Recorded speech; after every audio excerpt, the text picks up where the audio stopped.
My name is Cassie Chaplin, and this is my testimony of the faithfulness of God in the salvation of one of His children. God saving me was not a dramatic story. I was so grateful to be raised in a family, in an extended family, who loved the Lord. My grandpa was a pastor of the church community we were in. My dad was the music minister. One of my uncles was the youth pastor. And so from the time I was born, I was raised in an atmosphere where people loved Jesus and loved each other. Since I was surrounded by so many people who loved Jesus from such a small age, I came to believe and understand that Jesus was the only way that I could find salvation at a very young age. As I got older and looked back off my life, I struggled, did I really accept Jesus for who He was at that time? And I can see through different events in my life that Jesus definitely took a hold of me as a small child and filled me with His Spirit. And even though my sanctification was slow, He was protecting me and He was leading me and growing me up in Him. I think that there is a false theology that's very pervasive among believers and in a lot of churches. And when I was younger, I think our family was kind of a part of that. It was kind of an unspoken theology that if you loved Jesus and you did what you were supposed to do and you were a good Christian, that once you accepted Christ, that you would always have the money that you needed, that you would never be sick, and you wouldn't have any problems, and that you would never be hurt. And that's just wrong. My testimony and how God saved me is not about some terrible story leading up to His gracious rescuing of me at a later age in life. My story is how the gospel affected me once I loved Jesus. After I accepted Christ, a few years later, for the first time in my life, I got to see how the power and the pain of the gospel could come together for the good of God's people. When I was 9, my 7-year-old brother was electrocuted and killed in a freak accident in our home. It was one of the worst things that probably has ever happened to my family. And I remember that night after we had been at the hospital for a long time. The doctors had let my mom and my dad hold my brother for a while, and we were sitting there with them, and they were talking to us and about everything that had happened, and I think we were sharing memories and things like that. They asked my brother and myself if we would like to hold Caleb. And so I said yes. I vividly remember to this day them putting my brother in my arms. I held him and I looked down, and his eyes were black because they were dilated, and his lips were blue and his tongue was turning purple. And at the time, I was 9 and he was 7, and so he was almost as big as me. So, probably after just a few seconds, but what seemed like an eternity, the dead weight of my brother in my arms began to be more than I could bear. And my arms started to shake. And I couldn't hold him anymore.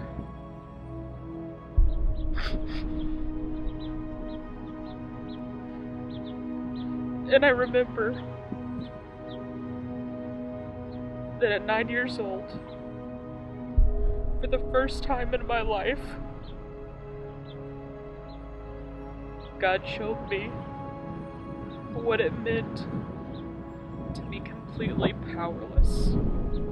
and absolutely weak. I couldn't protect my brother. I couldn't save my brother. I couldn't fix my brother. He was now in God's hands. Where people think bad things aren't supposed to happen to Christians and good people, was also very pervasive in the people that we knew. And I'll never forget, after my brother passed away, someone saying to my dad, "What did you do that God took your son?" And I was absolutely floored, because I knew that my mom and my dad were the same people at home that they were when we gathered as the church, when they went to work, and when they were with friends. And so I couldn't see how it would make any sense that they would have done anything in their life that God would specifically take my brother away.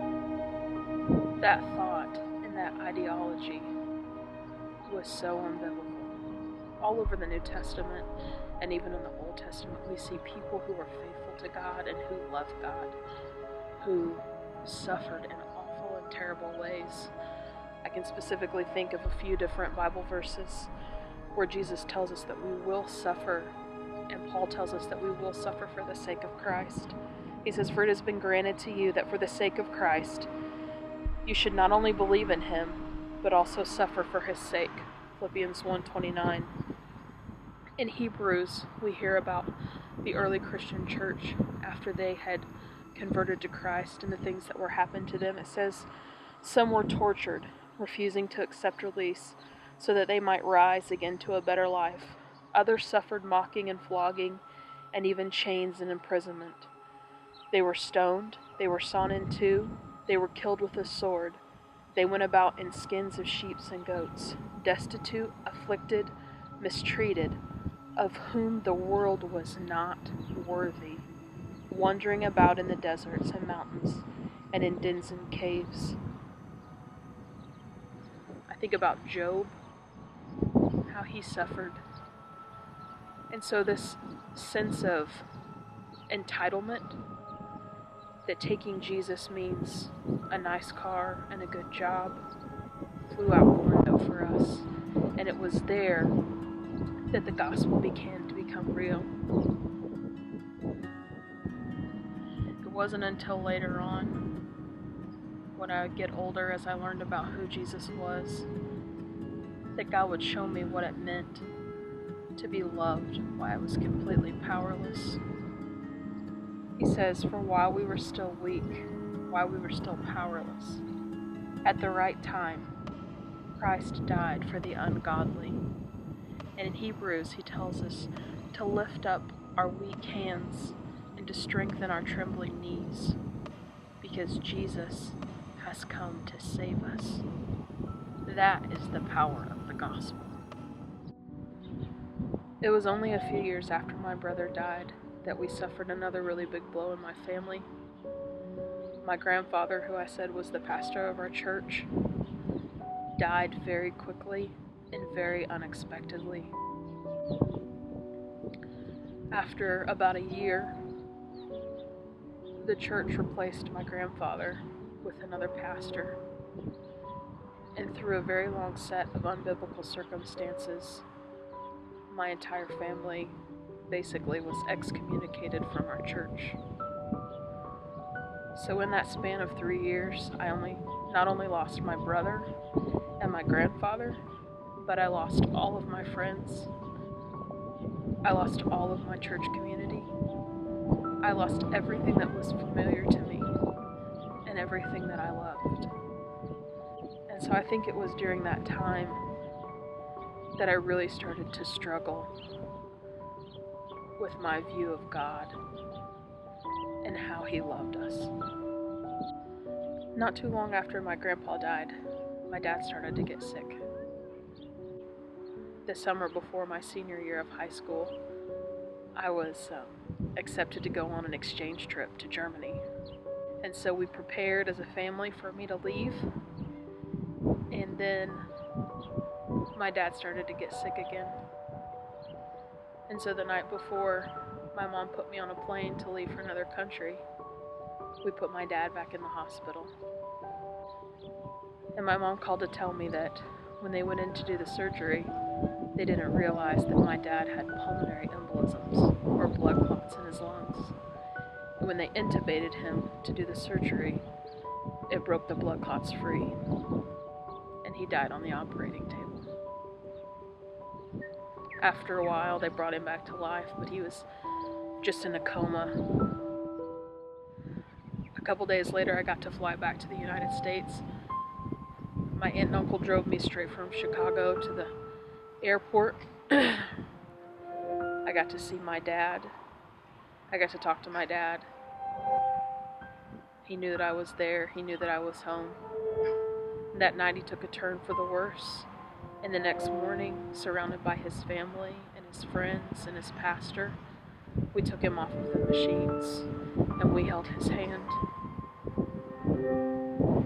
as he took his last breaths.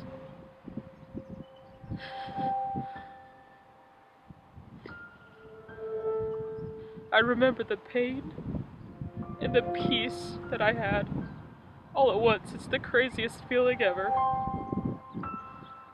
I couldn't be sad for my dad anymore because he wasn't sick. He wasn't suffering. I had watched him endure in his faith until the end. And I knew that he was with Jesus. But at the same time, I hurt so bad for my family that the pain was almost unbearable. I went to a conference called Passion Conference. I'd never been a part of anything so big with so many other people my age who loved Jesus. And I already had a heart that was changing towards the nations from my trip to Germany. It changed how I saw people from other cultures and other countries. When I came back to the States, I was blessed to have a few different friends from a different culture that moved into our local community, and I spent time with them, and I could just see my heart changing for the nations. And the focus that year was on international missions. I remember one night, John Piper was speaking, and the Lord clearly showed me that I was meant for other people and other places and other cultures. And I came home from that trip and I told my mom I was supposed to be a missionary. And that changed everything in my focus. I tell people a lot when I tell them my story how sad it is to me that God had to take me 3,000 miles away from everyone I knew and everything that I loved and drop me in a country where people didn't speak English, in a family where no one spoke English, who let alone were not Christians, they were atheists, and show me that I have nothing else in the world but God. And it's only by the gracious act of Jesus that I even have.